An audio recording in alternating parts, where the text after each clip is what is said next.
There was a time in Britain when dining out or entertaining at home felt like a grand event, full of creativity and bold flavors. High streets, hotels, and home kitchens were filled with meals that were hearty, inventive, and sometimes extravagantly presented. Today we're going to explore 10 classic British main-course dishes from the 1960s to the 1980s that vanished from menus but deserve a place back on our tables. These were dishes designed to impress, combining rich flavors and theatrical touches that made each dinner memorable. Many of these meals have since disappeared, leaving behind only nostalgia and the stories of diners who once enjoyed them. For diners seeking elegance and flair in mid-century Britain, Steak Diane was the dish that brought restaurant drama into home kitchens. It was a pan-fried beefsteak served with a mustard butter sauce, sometimes flambéed for dramatic effect. The sauce, rich with Worcestershire, mustard, and cream, clung to the meat in a silky coat that made every bite indulgent. It became a hallmark of continental restaurants, offering diners sophistication and style. As tastes shifted toward simpler, more straightforward steaks, Steak Diane gradually disappeared from menus and homes alike.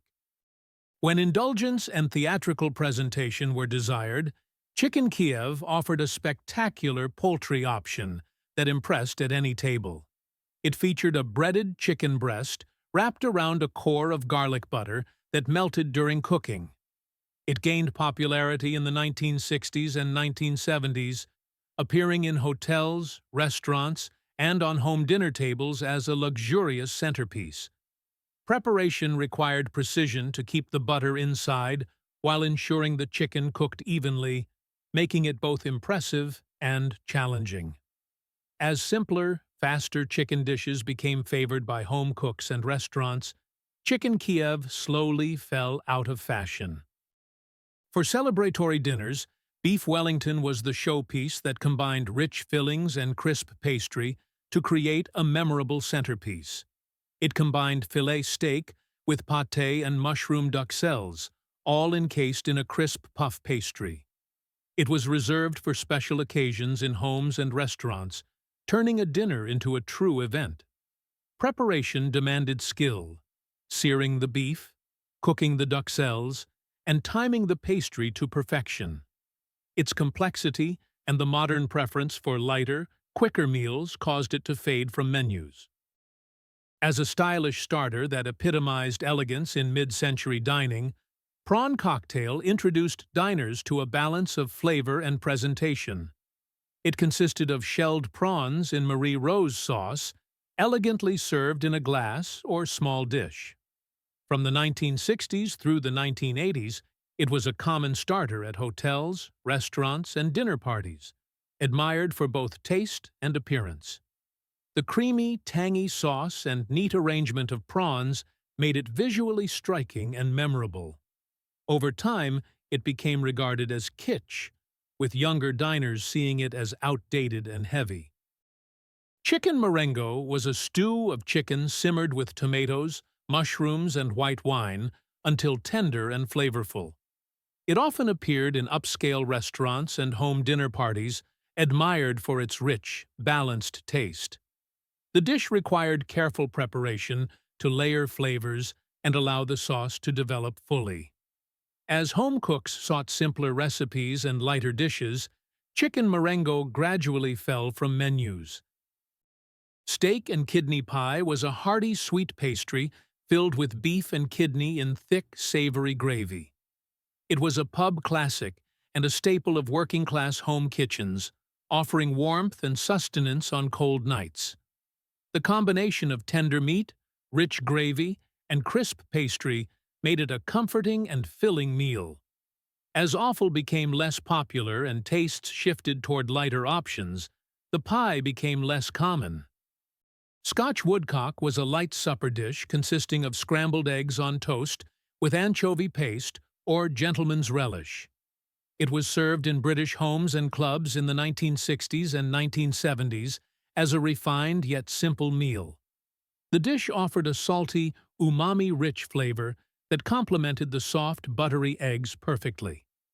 Over time, the strong anchovy flavor became less appealing to modern palates, and the dish largely disappeared from menus.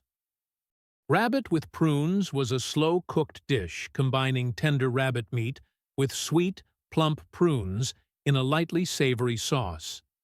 It was a favorite in home kitchens and on traditional dinner tables, valued for its balance of sweet and savory flavors.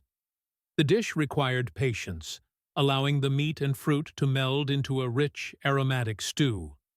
As rabbit became less commonly eaten and sweet-savory pairings fell out of fashion, the dish lost its audience.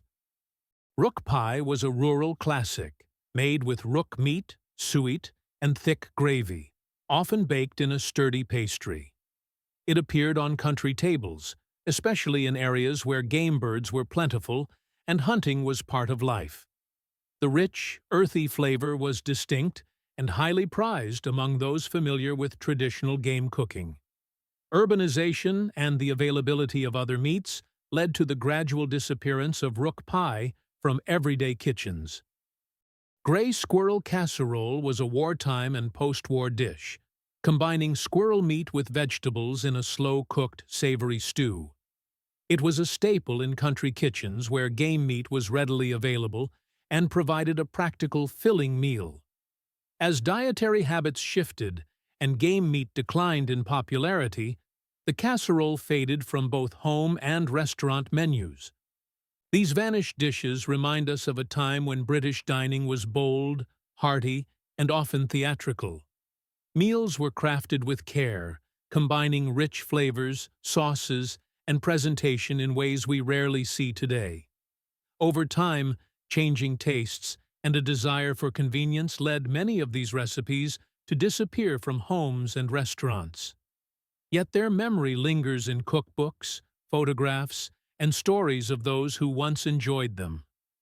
Which one of these forgotten dishes would you most like to see return? Let us know in the comments below.